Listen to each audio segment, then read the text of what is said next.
Dr. Weston Price traveled around the world in the beginning of the 20th century to find the cause of dental cavities. These travels started from the observation that many so-called primitives around the world were not affected by modern diseases such as dental cavities, tuberculosis, malformations, or even mental illnesses, which were rampant in the United States at the time and in Europe. The most universal disease in the world is the decay of the teeth. And unfortunately, we have not known the cause until we've gone to the primitive people to find how they prevent tooth decay. Our difficulty is that we are adding too much white flour and sugar and do not get enough of the foods that carry the minerals and vitamins. When the primitive people adopt the food of modern civilization, their teeth decay just as ours do. Dr. Weston Price began his journey in Switzerland in 1931 and 1932. He first studied the health, lifestyle and diet of the inhabitants of the village of Kippel in the Lochenthal Valley, a valley almost completely isolated from the modern world. The inhabitants of this village of 2,000 people were almost entirely self-sufficient for all their needs, except for sea salt. They had lived so secluded in their valley for more than a millennium that, according to early legends of the valley, these mountains were the parapets of the universe, and the great glacier of the valley, the end of the universe. They had neither physician nor dentist because they had so little need for them. They had neither policemen nor jail because they had no need for them either. No truck, no horse or tractors could cross the mountains. The few exchanges with the outside world were done on human backs. It had been the achievement of the valley to build some of the finest physiques in all Europe. This was attested by the fact that many of the famous Swiss guards of the Vatican at Rome, who were the admiration of the world and were the pride of Switzerland, had been selected from this and other Alpine valleys. In 1932, no deaths had occurred from tuberculosis in the history of the valley. Their agriculture consisted mainly of hay to feed the cattle in winter and rye to feed the people. All children were required to attend school 6 months of the year and to spend the other 6 months helping with the farming and dairying industry. The manufacture of wool and clothing was the chief homework for the women in the winter. Each family had goats or cows or both. In the summer, the cattle sought the higher pasturage lands and followed the retreating snow, which left the lower valley free for the harvesting of the hay and rye. The turning of the soil was done by hand, since there were neither plows nor draft animals to drag the plows. A small amount of vegetables were ground for the summer. Milk was the most important food resource. In the summer, while the men and boys gathered in the hay and rye, the women and children went in large numbers with the cattle to collect the milk and make and store cheese for the following winter's use. They recognized the presence of divinity in the life-giving qualities of the butter made in June when the cows had arrived for pasturage near the glaciers. The nutrition of the people consisted largely of a slice of whole rye bread and a piece of the summer-made cheese, about as large as a slice of bread, which were eaten with fresh milk of goats or cows. Meat was eaten about once a week. The sturdiness of the child life permitted children to play and frolic bareheaded and barefooted, even in water running down from the glacier in the late evening's chilly breezes, in weather that made Dr. Price and his wife wear coats and gloves. Of all the children in the valley still using the primitive diet of whole rye bread and dairy products, the average number of cavities per person was 0.3 or 0.9%. The children examined were between 7 and 16 years old. Samples of dairy product were being sent to Dr. Price's laboratory. The samples were found to be high in vitamins and much higher than the average samples of commercial dairy products in America and Europe and in the lower areas of Switzerland. The hay proved on chemical analysis made at Dr. Price's laboratory to be far above the average in quality for pasturage and storage grasses. Dr. Price then visited the village of Greichen in the Visp Valley.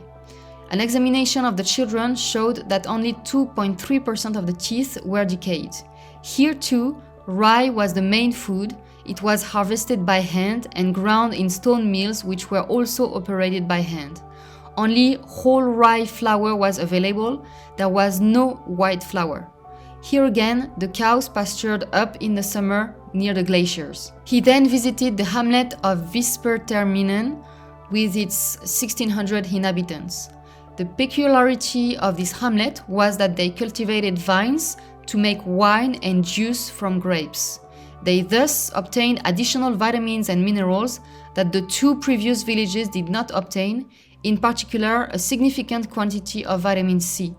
It is particularly interesting to note that, according to the observation of Dr. Price, these additional nutrients did not give a greater immunity to dental cavities nor healthier gums compared to the two previous groups.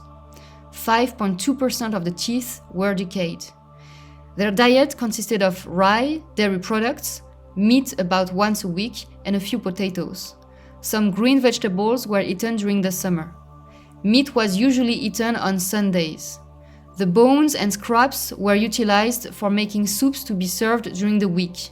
The children had goat's milk in the summer when the cows were away in the higher pastures near the snow line. Dr. Price was amazed by the vigorous physiques and high moral character of these sturdy men. He was impressed by the, quote, superior types of manhood, womanhood, and childhood that nature had been able to produce from a suitable diet and a suitable environment.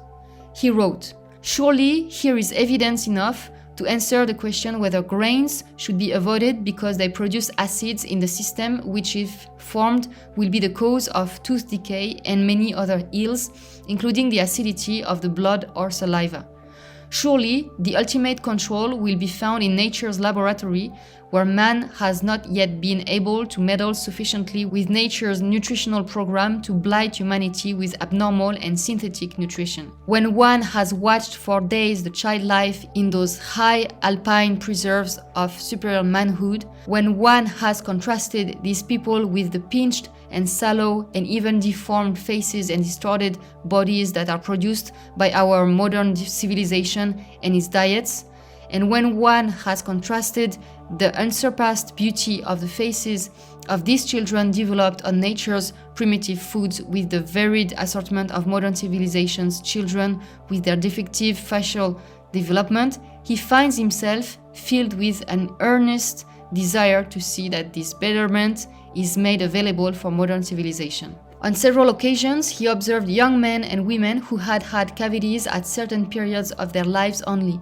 When he asked them if they had left their mountain and at what age, they generally replied that at the age of 18 or 20 years old, they had gone to live in this or that city for a year or two.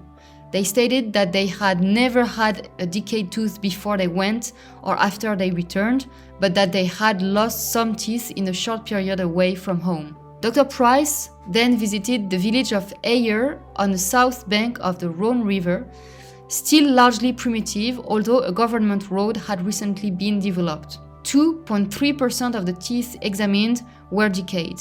Here again, the inhabitants were living on rye and dairy products. In the village of Wisła, connected to the road for several years, the number of teeth found to be attacked by cavities was 20.2%. White flour goods, highly sweetened fruits such as jams, marmalades, jellies, sugar, and syrups had arrived in the village. Each village had its festivals and sports competitions. Athletes were fed large bowls of cream, considered as one of the healthiest and most popular drinks, and summer cheese was always available.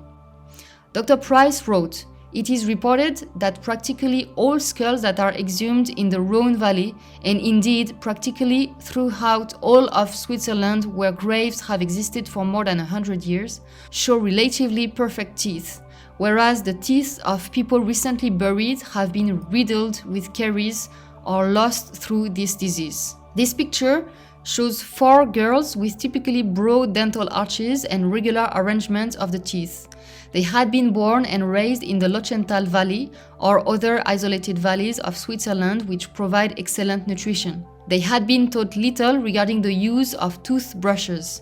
Their teeth have typical deposits of unscrubbed mouth, yet they were almost completely free from dental cavities. In a study of 4,280 teeth of the children of these high valleys, only 3.4% were found to have been attacked by tooth decay. Finally, Price ended his visit to Switzerland with the village of St. Moritz. He saw immediately that the children did not have the well-developed features and the adults did not have the impressive physiques of the village previously visited.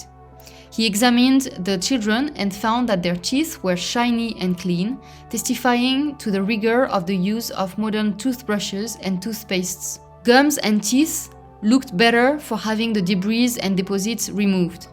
Surely, this superb climate, this magnificent setting, combined with the best of the findings of modern prophylactic science, should have provided a 100% immunity to tooth decay.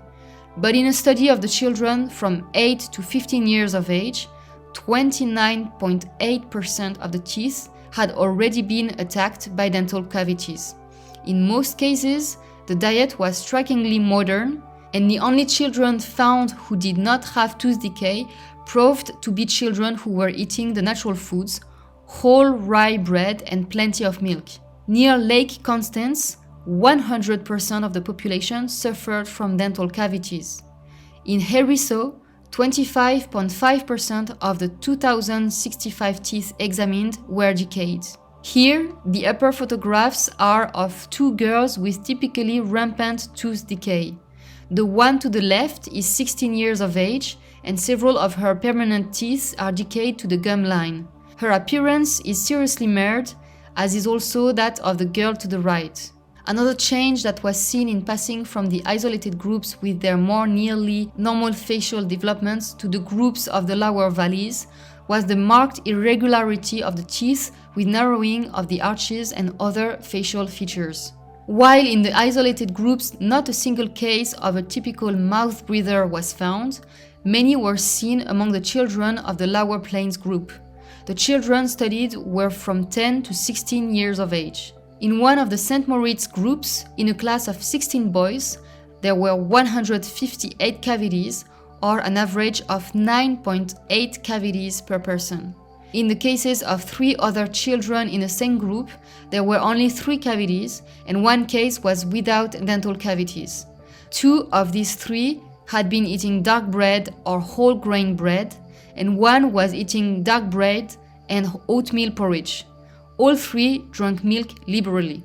Dr. Price mentions in the book that the community suspected iodine and vitamin D deficiencies for being the cause of the tooth decay epidemic in Switzerland. However, food was reinforced with iodine and calcium, children had sunning sessions for hours, but teeth kept decaying. Finally, I will quote a few lines from Dr. Price that I have taken from the end of this chapter in his book. Quote, "I made an effort to establish a clinic in a neighboring town for the purpose of demonstrating with a group of children that dental cavities can be controlled by a simple nutritional program. An interesting incident developed in connection with the selection of the children for this experimental group. When parents were asked to permit their children to have 1 meal a day enforced, the objection was made that there was no use trying to save the teeth of the girls. The girls should have all their teeth extracted and artificial teeth provided before they were married, because if they did not, they would lose them then. When I asked a government official what the principal diseases of the community were, he said that the most serious and most universal was dental cavities, and the next most important, tuberculosis, and that both were largely modern diseases in that country. When I visited the famous advocate of heliotherapy, Dr. Rollier, in his clinic in Leysin, Switzerland, I wondered at the remarkable results he was obtaining with heliotherapy in non-pulmonary tuberculosis. I asked him how many patients he had under his general supervision, and he said about 3,500. I then asked him how many of them come from isolated Alpine valleys, and he said that there was not one, but that they were practically all from the Swiss plains, with some from other countries. I inquired of several clinicians in Switzerland what their observations were with regard to the association of dental cavities and tuberculosis among the people of Switzerland. I noted that the reports indicated that the two diseases were generally associated. High immunity to dental cavities, freedom from deformity of the dental arches and face, and sturdy physiques with high immunity to disease were all found associated with physical isolation and with forced limitation in selection of foods. This resulted in a very liberal use of dairy products and whole rye bread in connection with plant foods and with meat served about once a week. The individuals in the modernized districts were found to have widespread tooth decay. Many had facial and dental arch deformities and much susceptibility to diseases. These conditions were associated with the use of refined grain flours, a high intake of sweets, canned goods, sweetened fruits, chocolate, and a greatly reduced use of dairy products.